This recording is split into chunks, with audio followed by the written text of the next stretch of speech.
A lot of my students used to ask, Mrs. Cox, what's your favorite number? And they used to think that my answer was going to be pi because I love Pi Day. I love celebrating pi by eating pie. I love everything about March 14th, 3.14. However, my favorite number combines my two loves, math and art, and it's called the golden ratio or the divine proportion or phi. Some might pronounce it phi. So, this golden ratio or divine proportion is based on what's called the golden rectangle. So, basically, if I asked all of you to draw rectangles, most of you would draw them pretty much the same way. And if I took the average of all of those lengths divided by the heights, I would end up getting pretty close to this golden ratio.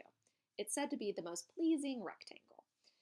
And we get this by doing the quadratic formula and all of that. I'm not going to go through all of that. You should if you are interested in it. But you basically get this number 1 plus square root of 5 over 2, which is around 1.618.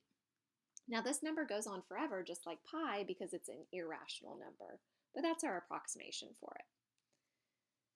And this number has been found throughout the ages. So Phidias, who helped to create the Parthenon around 490 BC, used the golden ratio in the facade of the building. So if you take the height of the Parthenon to be 1, then the length of the Parthenon ends up being around 1.618, this golden rectangle. Some suggest that the Greek letter phi was named after him. It's also found way before that, in 2560 BC, when the pyramids in Egypt were created. So these are called the Great Pyramids of Giza. And if you look at each pyramid and you set their base as a 2 by 2 square, then that means halfway across is 1, and then the height of that the height of the triangle or the height of the pyramid is the square root of phi, and the slant height is phi. So it also has to do with what's called the Fibonacci sequence. So some of you might have seen this sequence before. It looks like 1, 1, 2, 3, 5, 8, 13, 21, and so on. And basically, the two numbers before make the third number. So 1 and 1 added together make 2. 1 and 2 added together make 3. 2 and 3 added together make 5, and so on. So this is not named after a mathematician named Fibonacci. This is named after a mathematician named Leonardo of Pisa.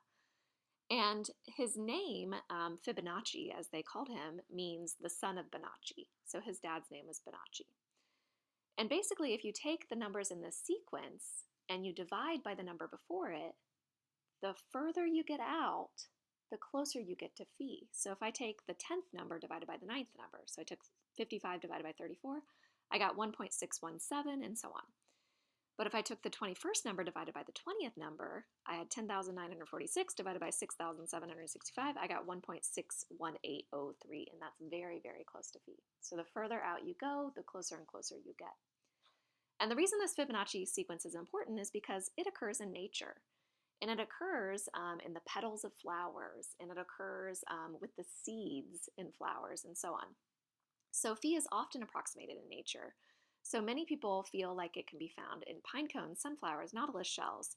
And then some say that in any beehive that we look at around the world, the larger your beehive is, if you take the number of female bees divided by the number of male bees, you get approximately phi. So basically in any beehive, the number of female bees is around 1.618 times the number of male bees. So here's some more pictures of phi in nature. It's very, very beautiful. And it creates this spiral. So if you take the golden rectangle inside of another golden rectangle, inside of another golden rectangle, and so on, you create this beautiful spiral.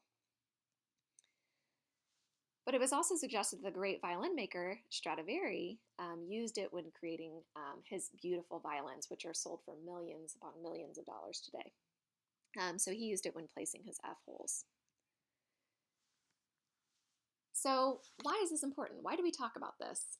One of the greatest mathematicians and artists of all time, Leonardo da Vinci, was obsessed with this number. He's one of my favorite artists and one of my favorite mathematicians. He was a Renaissance man. Sometimes we call these polymaths. And basically this means that he was interested not only in art and math and science and history, he was interested in just learning in general. He loved learning. And during an apprenticeship, he was encouraged to study the human anatomy. So he wanted to know what was happening underneath the skin, what was happening with muscles and bones, and how the body should be painted. So many of his masterpieces, including the Mona Lisa, used what was called the divine proportion from these studies. So he dissected corpses, which is really disgusting because we didn't have formaldehyde back then, right? So formaldehyde is that stinky thing in your science classes that keeps things from smelling, but it's also very stinky. But if we don't have that, then these bodies are like decaying. And so he was studying these decaying bodies and cutting them up so he could be a better artist. So he wrote a book about it. So he wrote a book about this divine proportion. And he also had these beautiful sketches in his notebooks. So I've been lucky enough to see a couple of his notebooks, and he wrote things in there backwards.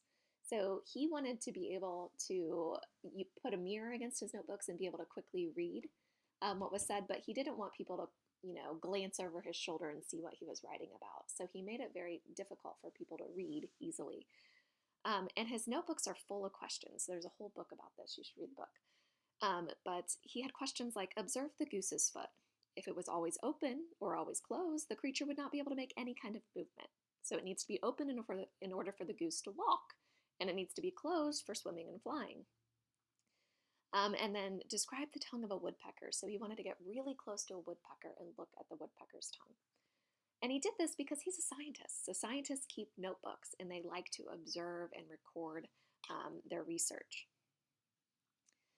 So what you guys are going to do is you're going to work as scientists, and you're going to take some measurements. And I want you to see who in your family would be most beautiful, air quotes, beautiful, according to Leonardo da Vinci's measurements. So who's the closest to this 1.618 number?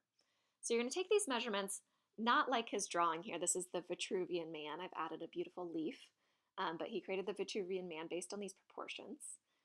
And you're not going to keep your arms out like the Vitruvian Man. You're going to keep them at your side. So when it says things like the distance from the top of the head to the end of the fingertips, I want you to keep your hands at your side. So you're going to take your total height, and you're going to divide that by the distance from the top of the head to the end of the fingertips. So that little slash there means divide by. And you're going to write a number in the blank or on a piece of paper. And try to keep like 4 or 5 decimal places for each one. And then once you find all of these quotients, you're going to get to the very bottom, and you're going to find the average of all of the numbers. And hopefully someone will be really close to this golden ratio. So I will say you probably all will be between 1.5 and 1.7, somewhere around there. But let's see who's closest to the 1.61803 number. So good luck. Hopefully you have fun with this.